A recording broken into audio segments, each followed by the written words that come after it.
was the combination of my intergalactic drip and my fully costed suite of policies, which, as you know, was targeted to Clacton like never before. Count Binface has had his best ever result by quite some margin at the Clacton by-election.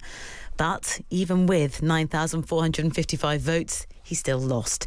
His critics say Binface is just a joke candidate. Actually, his supporters say that too. So is there any future in binism? We can talk now to Count Binface in his first interview since the Clacton by-election. Good morning. Binface, are you there? Listening intently to the broadcast, and may I first just pick you up on a couple of things? Please. Firstly, this Andy Burnham text thing, my goodness me, that's amateur hour, isn't it? Frightening. And then you spent time before the news rubbishing, and I use that word operatively, the colour grey. Now, I'm not standing for it. Well, the public have gone off it, I'm afraid, in favour of green and pink. Can I say... wrong. 9,455 Clactonites think it's brilliant. Well, let's talk about that. Congratulations on your best election success to date. Just shy of 27% of the vote. You've well cleared your deposit for the first time. What do you think inspired people to vote for you? Well, I'm not Nigel Farage.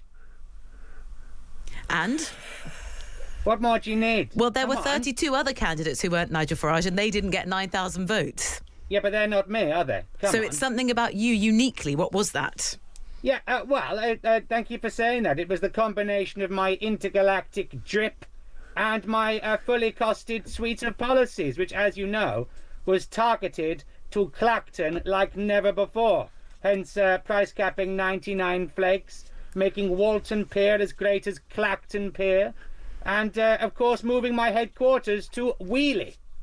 I did find out that a 99 actually cost £3.20 on Clacton Pier when I was there. I found one in Frinton for £3.80. How about that? Right, there we go. Clearly, your manifesto really has spoken volumes in Clacton. Look, you were on a crowded ballot paper, but not against the Conservatives, Liberal Democrats, Labour or the Green Party. That did give you a bit of an opportunity. Do you think they should have put up candidates for it to be more of a fair fight? I mean, that's up to them. I mean, they were probably scared off by me, weren't they? Let's be honest. Or they just thought that Nigel was pulling a cunning stunt. And I always use those words very carefully on live radio. But, you know, the fact is that it's one thing for them not to stand. It's another for their vote to coalesce like it did in 1997 for Martin Bell, who also wore an interesting suit.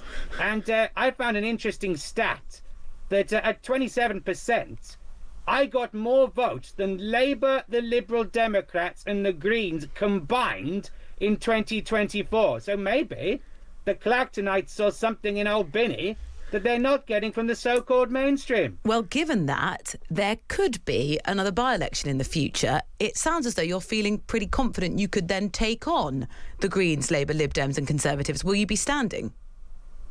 Oh, I like your efforts there to get the old intergalactic scoop. I'll keep my powder dry on that one, just as I'm sure the other parties will. We don't even know if there'll be another election, and that's the fascinating thing. I'm very intrigued by Reform's tactics, which is to say after this one, nobody wants another election, despite the fact that parliamentary procedure may dictate one if the people of Clacton so desire one. So it's going to be really interesting to see how it plays out. But as I was saying on results night, we should all beware of the fact that it might not have been an FA Cup final between me and Nigel, more of a Carabao Cup two-legged affair, or like the Cold War. Well, did you speak? There wasn't a hustings, so we didn't get a chance to sort of publicly test your policies up against Nigel Farage. Did you speak to him at all during the campaign? No, I didn't actually. And did you try to be able to speak to him at the Count, like I did with Andy Burnham? I mean, it's an interesting comparison, isn't it? That in June, I had a very good chat with the now Prime Minister. He liked my policies. He quoted a couple of them, like renaming HS2 FFS1. He said he'd think about it. And of course, he's now abolishing auto-renew on subscriptions, which was in my manifesto too. So you see, a bit of bipartisan intergalactic coalition work can happen. But of course, Nigel didn't show up to his results, did he? So I wasn't able to have that opportunity. Such a shame. Well, is there anything you would have worked with Reform on? No. None at all. And not that I can think of. We discussed the by-election, actually, this morning with Reform's Danny Kruger. Let's have a listen to what he said. Stig, I don't think you should call the by-election a farce. Why? Nigel Farage, Nigel called It had that. farcical Well, they had elements. farcical elements because the other parties, I think fairly disgracefully, decided to let themselves be represented by a comedian, a man with a bin on his head. This was, in some elements, Count Binface farcical. Who was that? I told you it was. That was Reform's Danny Kruger. Who? You know who it is. And actually, maybe we want to know more about who you are. Will you, at some point, do a grand unmasking? We know who you are. But will you come on the programme and speak to us with the bin taken off your head?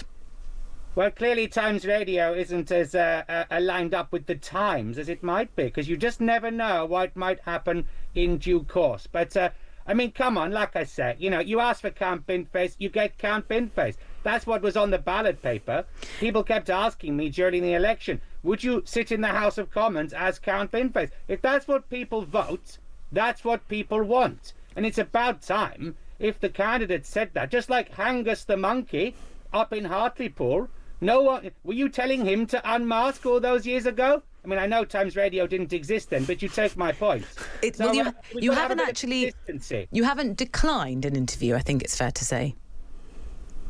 I beg, sorry? You haven't declined an interview underneath the bin. I'm. Well, we'll just see. Okay. Like, don't spoil Christmas. In journalism terms, we'll say that as has not ruled out an interview with Times Radio. Thank you very much, Count Binface from the Count Binface Party, and congratulations on your best ever election success to date.